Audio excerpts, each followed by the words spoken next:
Good morning, dear participants, and welcome to the first module of our course on body language. As all of us are aware, body language is an integral part of our professional communication. A positive body language helps us in projecting ourselves in a more successful manner. In today's module, we would try to understand the basic definitions of body language, the scope and relevance. The study of body language is important for us as it alerts us to the inconsistencies which exist between what one says and also what one conveys. Because it is with the help of the micro and macro expressions of body language that we can comprehend the attitudes and emotions of people in dyadic as well as in interpersonal situations.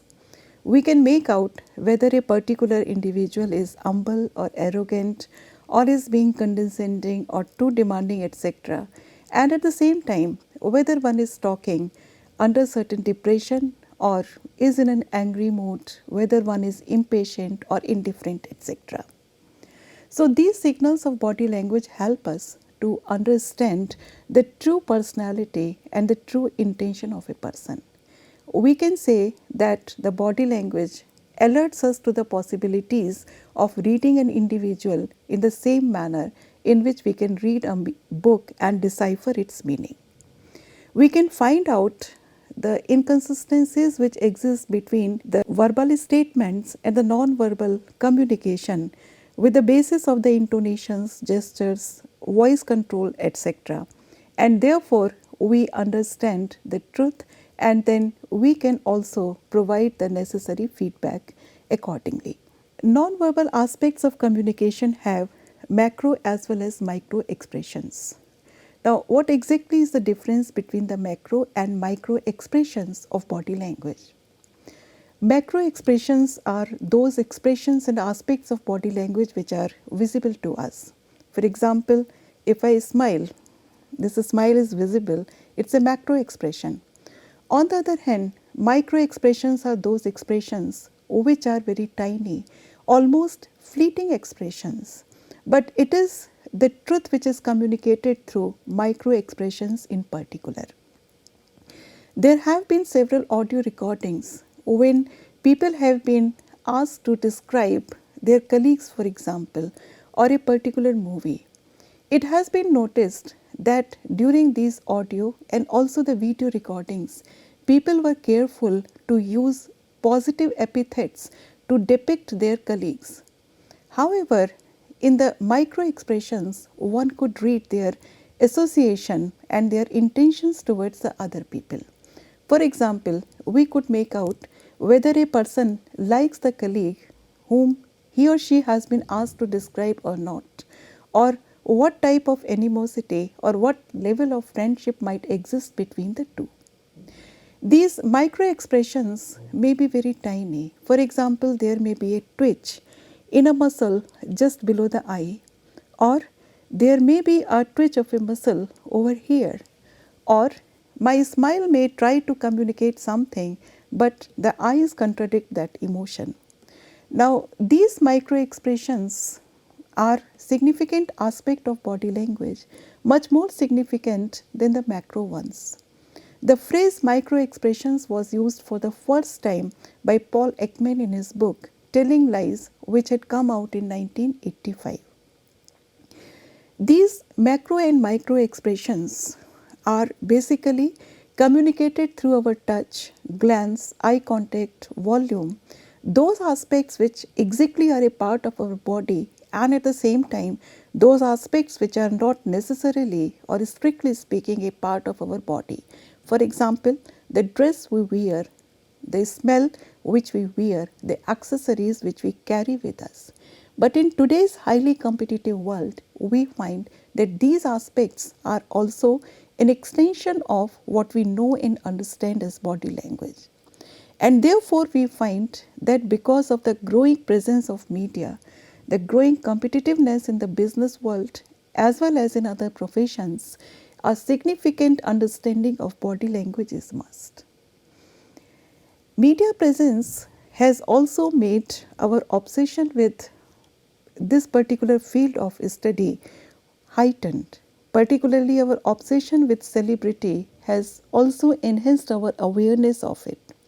We find that magazines as well as video channels, TV channels carry endless stories on the body language of celebrities, body language of actors, actresses, political and social leaders are disseminated endlessly.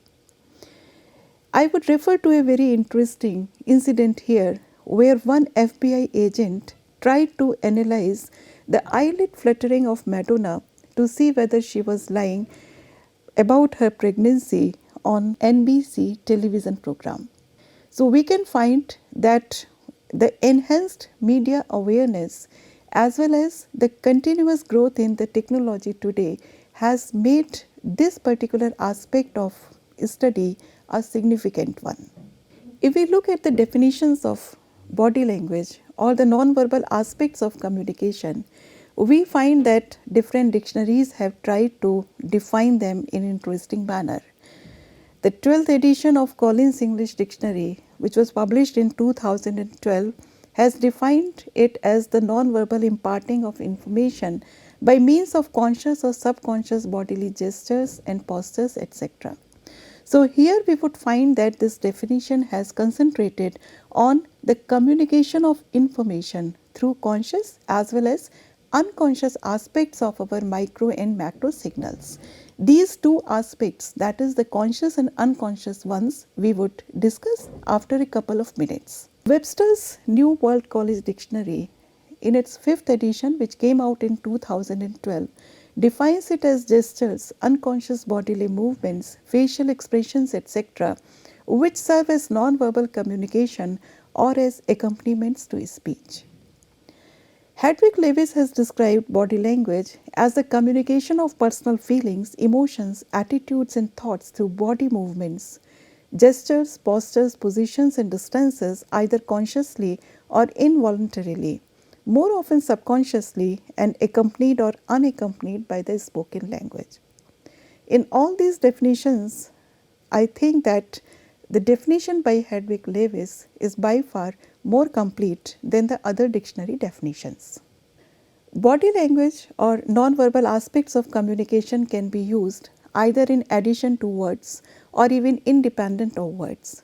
For example, in a crowded room, we can try to attract the attention of a friend or a colleague by making certain gestures even though the voice is not audible.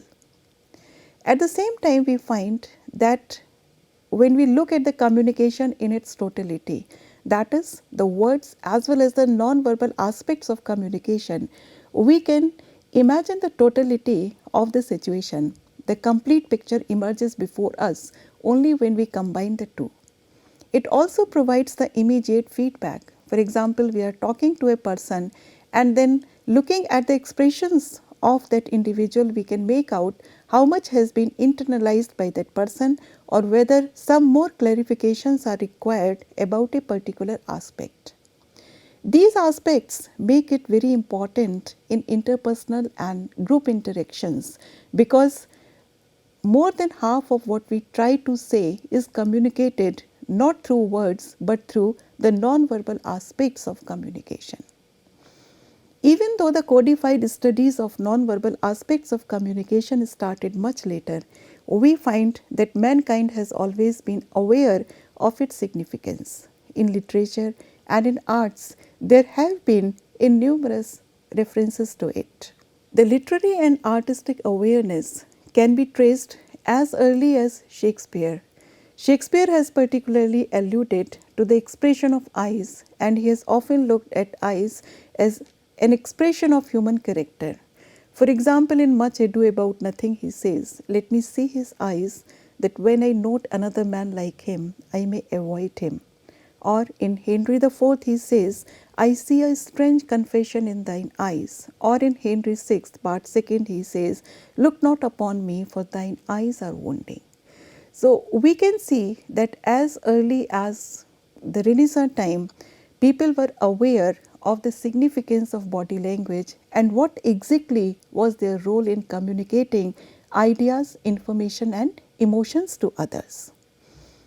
In art also we find that various painters and artists have utilized richly the non-verbal aspects of communication. I particularly refer to this painting, The Card Sharpers, by the famous Italian painter Caravaggio, who had painted this particular canvas in late 16th or early 17th century.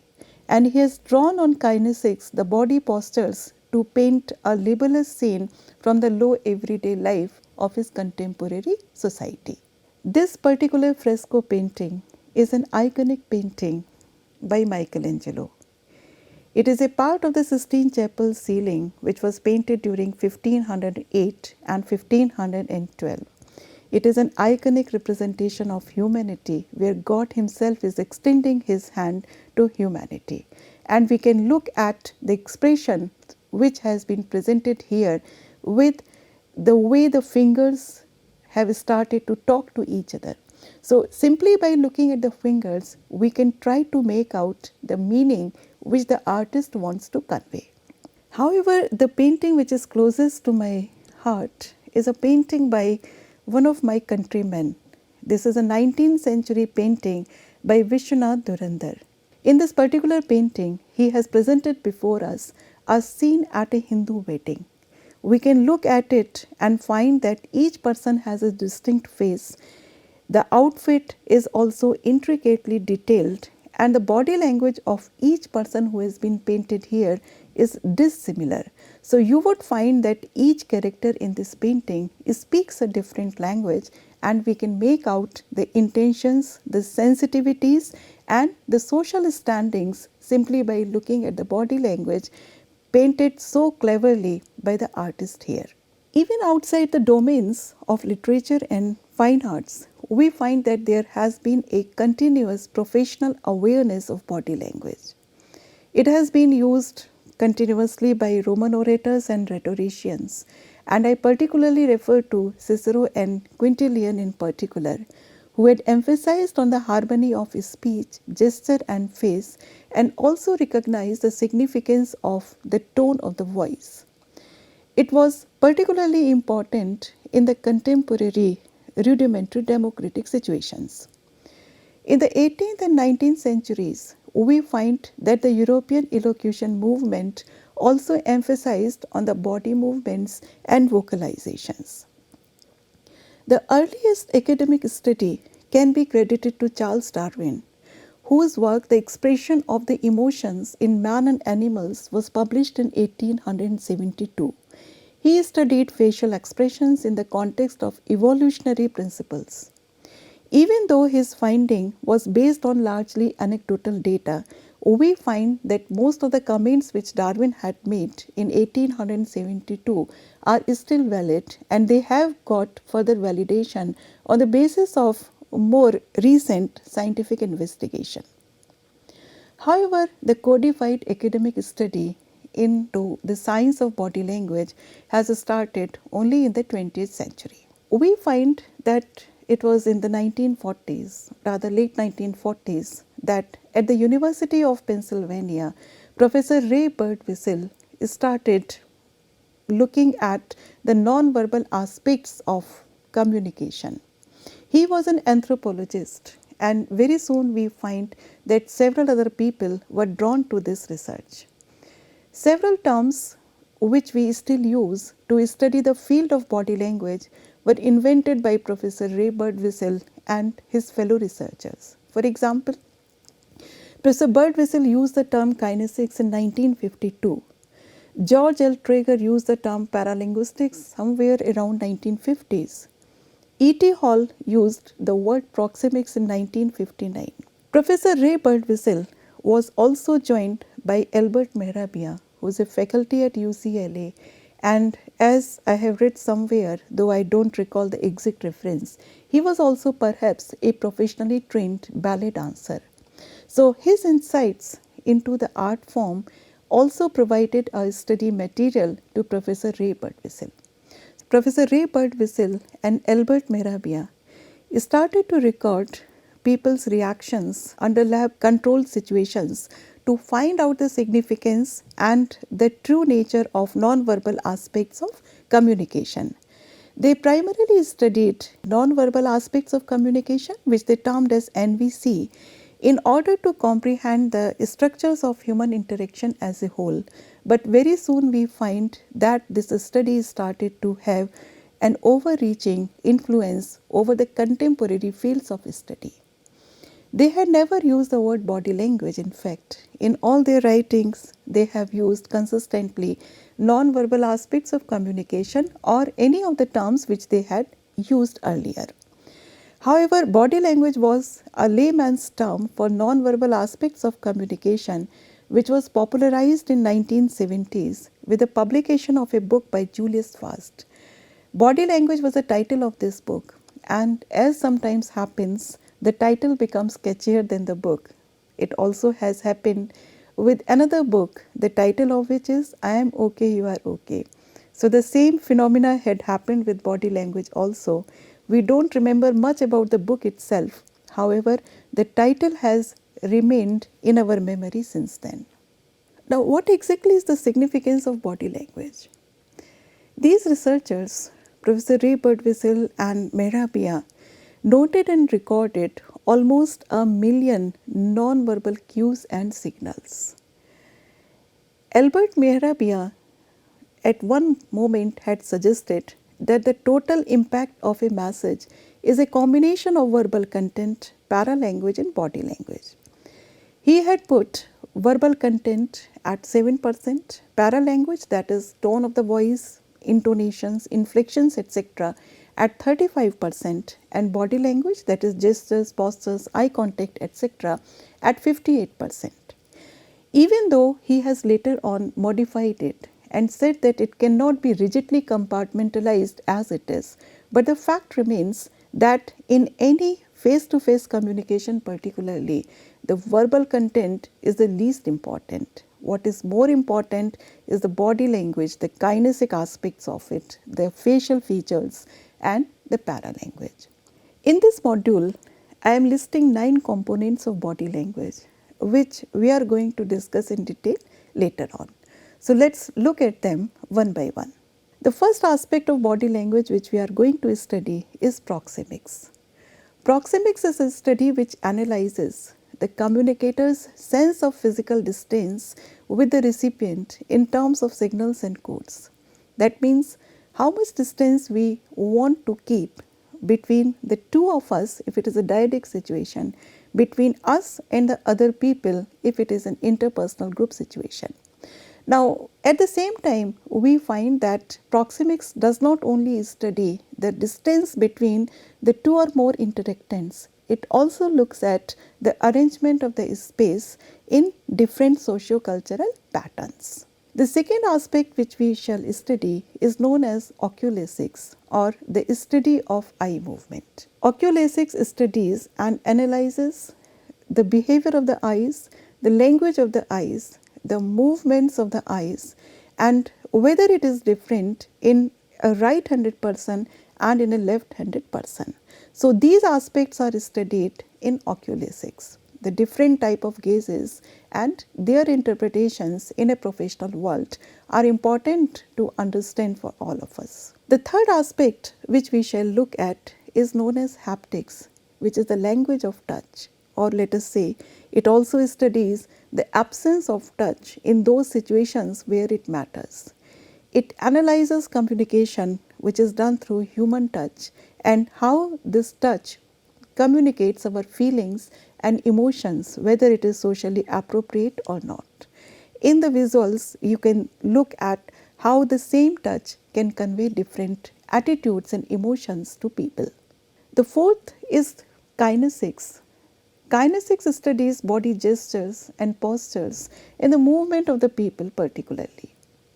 There are 3 aspects of kinesics which we shall study, and these 3 aspects are known as emblems, illustrators and effect displays. Emblems looks at the codified meanings of fixed symbols. For example, the underwater swimmer's coat has a particular codified meaning.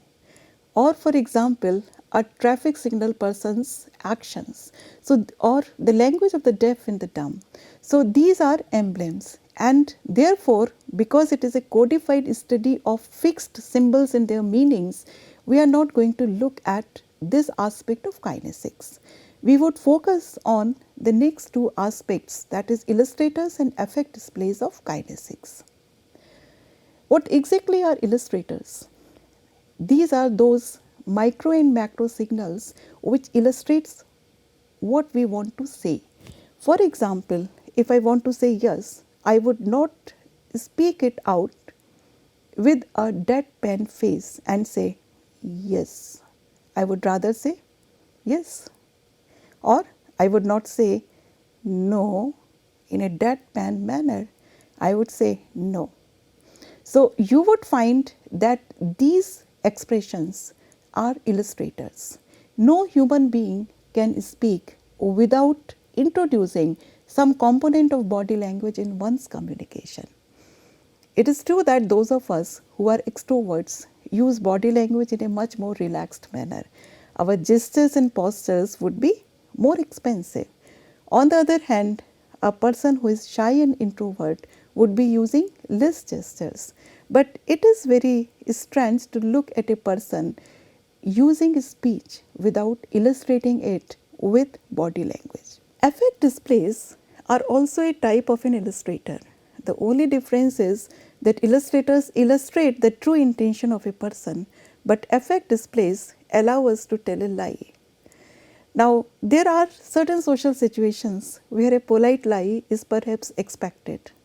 You might have visited a friend and you are being served a pudding or a piece of cake or some cookies which are atrociously prepared. So, what do you say? It's tasty. No, you would say, oh, it's so yummy, it's so tasty. But you say it with a false smile in order to communicate your happiness, and at the same time in order to appreciate the true sentiments with which it has been served to you. So, sometimes you would find that these polite lies are the requirements of a society. These are affect displays. However, we cannot continuously use these affect displays to hide the true intention of our heart. Very soon, within a couple of seconds, the true intention comes out, and therefore affect displays can serve their purpose only for maybe a minute or two, unless and until we are trained actors. The fifth aspect of body language is known as paralanguage. It is everything which is related with our voice except the meaning of the words. We can pronounce the same word in order to convey different types of meanings. Those of us who are in teaching know how to use it very effectively. If there is a latecomer in the class, we may allow the latecomer, but we would allow it with very effective paralanguage to convey what exactly we feel about that particular person. We can say, yes, come in, or yes, come in. Oh, yes, yes, do come in. So, you would find that the anger, the irony is being expressed with this variation of tone, with the variations of inflections. Sometimes it can be artificial, but most of the times it comes out naturally. Paralanguage studies the voice codes, and at the same time it also studies the silences in those places where the words should have been spoken. The sixth aspect which we shall study is known as Chronemics. It analyzes the role of time in communication. We keep time in different ways. We keep time as an individual, we keep time as a society, we also have a cultural definition of time. So, these aspects of time would be studied in Chronemics. Chromatics is a study of colors, particularly the social aspects, and we find that color is also used to communicate a particular type of message. So, these aspects we would study under chromatics. Olfactics is based on our sense of smell. A smell can be positive as well as a negative one. It can be a personal choice, but more often now we find that it has become a social and cultural choice. there are certain cultures in which it is almost compulsory to wear some type of a smell. There are certain cultures in which smells are, particularly the smells we wear on our body, are frowned upon. So it is a personal statement, but more so it is also a social and professional statement. So we would study its significance under olfactics. The ninth aspect of body language which we shall study is about the artifacts. Artifacts analyze communicators' sense of dressing, style of putting makeup, accessories on body, etc., which becomes a statement of personality and emotions. This is not exactly a part of our body, but at the same time, we study it as a part of body language because, like our body gestures and postures, etc., it's an extension of what we want to say. If we look at this particular slide, we would find that the meaning of body language becomes clear to us. Every single person who is attending this meeting, except the supervisor or the boss, is conveying a negative emotion. But this negativity has not been translated into the words. So we can either ignore words, but then we would only have 50% of the communication. On the other hand, we find that the body language suggests something which is not being communicated through the silence. So nonverbal aspects of communication involve those nonverbal stimuli in a situation where we not only look at the message which is being communicated through words, but we are also looking at what type of nonverbal aspects have been used by the source, that is the sender, as well as by the receiver or by the listener. So we would find that it can be intentional and it can also be unintentional, though most of the time it is unintentional. Most of the times we find that speakers are not even conscious of their own body language. Sometimes when we want to use it with certain intention, as we might do in our use of affect displays, this particular aspect of kinesics, we find that we can control it in a very limited manner. We cannot control it for more than 2 minutes or maximum 3 minutes. And that is why in most of the spoken competitions, the time which we set is at least 3 minutes. At the same time, our body language is also a product of our society and culture. The intercultural aspects of body language are so important that if we ignore them, it can lead to certain misgivings and misunderstandings. These aspects of cultural variations and differences would be a compulsory part of each of our discussion. We would find that in our highly competitive professions, body language has become more and more important. As the nature and demands of different professions is growing, we find that our understanding of body language would help us in understanding the intentions and attitudes of the people, and at the same time it would provide us a better orientation. Whether it is related with patient counseling or physiotherapies or rehabilitation courses or nurses, etc., whether it is the job of a caregiver of children with special needs, or it is the job of a school teacher, or people who are working as information analysts or criminologists or FBI or police interrogators, etc., or practicing lawyers, managers, or even us simple university teachers. So you would find that an understanding of body language helps us in avoiding the misinterpretations and conflicts and antagonism in different situations. We would be able to pass on our ideas with better confidence and with better effectiveness in any situation if we understand the significance of our own body language. And at the same time, we would emerge as a better listener also, because we would be looking at not only the meaning which is conveyed through words, but also the meaning which is conveyed through the non-verbal aspects of our communication. So in different work situations, we would find that an understanding of our body language is very important. Whereas it is important to understand body language, we find that contextualizing our body language is equally important. The individual differences do exist. Our body language is not a duplicate of anyone else's body language normally. And at the same time, there are cultural differences also, as we have referred to.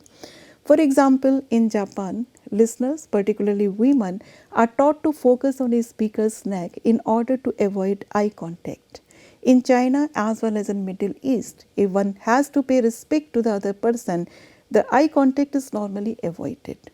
On the other hand, in the USA, listeners are encouraged to have a direct eye contact and to gaze into the speaker's eyes.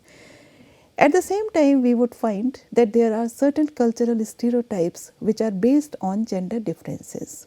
In those cultures, when the gender equality is practically non-existent, we find that the stereotypes have a greater hold on people, and in different situations, or particularly in intercultural and interracial situations, these signals can often be misread. It is therefore particularly important for us to focus on the cultural differences, the gender stereotypes in the use of body language, and the necessity of contextualizing our body language. Our language is made up of words, sentences, and paragraphs. Body language is also made up of similarly words, sentences, and paragraphs. Each gesture is like a single word, and as we know, a word may have different meaning. Here I have quoted an example which have been used by Alan Pease. He has referred to an English word dressing which has at least 10 different meanings, including the act of putting on clothing, a sauce for food, stuffing for a fowl, etc. Even a simple word like wood may have different meanings and connotations. So if we are using a single word, the meaning does not become clear. In the same way, we find a gesture is like a single word. A frown on our face is like a single word which can have different meanings. If we put the same word in a sentence, then it has a better clarity. And a sentence in body language has an equivalence in a clusters of gestures and or postures. For example, we may say wood, W-O-O-D, and it may have some different meanings. In the same way, a single smile or a single frown may have different possible meanings. We put the word in a sentence. I need a piece of wood, so the idea becomes clear. We look at the smile, we look at the movement of a person, we listen to the paralanguage, and then it becomes a sentence to us. Then we put a sentence into a para and try to contextualize it. I need a piece of wood. It's so hot. Let's have some fire in the garden. So now it has become a properly worded paragraph which conveys a contextual meaning which cannot be debated easily. The paragraph has its equivalence in non-verbal aspects of communication with the introduction of cultural variations, gender stereotypes, as well as certain time gap. If we keep on looking at a person and look at the cultural differences, look at the gender stereotypes and learn to avoid them, and also have a significant couple of minutes to watch the body language of a person, it becomes an equivalent of paragraph. So that is why we find that the need to contextualize body language is very important. It is tempting to decipher the body language of a person after listening to a talk, after having gone through an article or a popular book, but let us not hurry into looking at a fixed meaning simply by looking at a particular idea or a particular gesture. For example, I may rub my nose, right?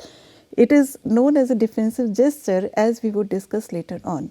But right now, maybe I am suffering from a bad cold and I have an itching. So you would find that jumping into conclusion on the basis of a single isolated gesture is never helpful. So now we can see that contextualizing body language is important. If we overlook the context, we run into the danger of misreading the nonverbal aspects of communication. The 5 common mistakes which have been referred to by Carol Gorman can be listed over here, which we tend to make in interpreting body language of other people.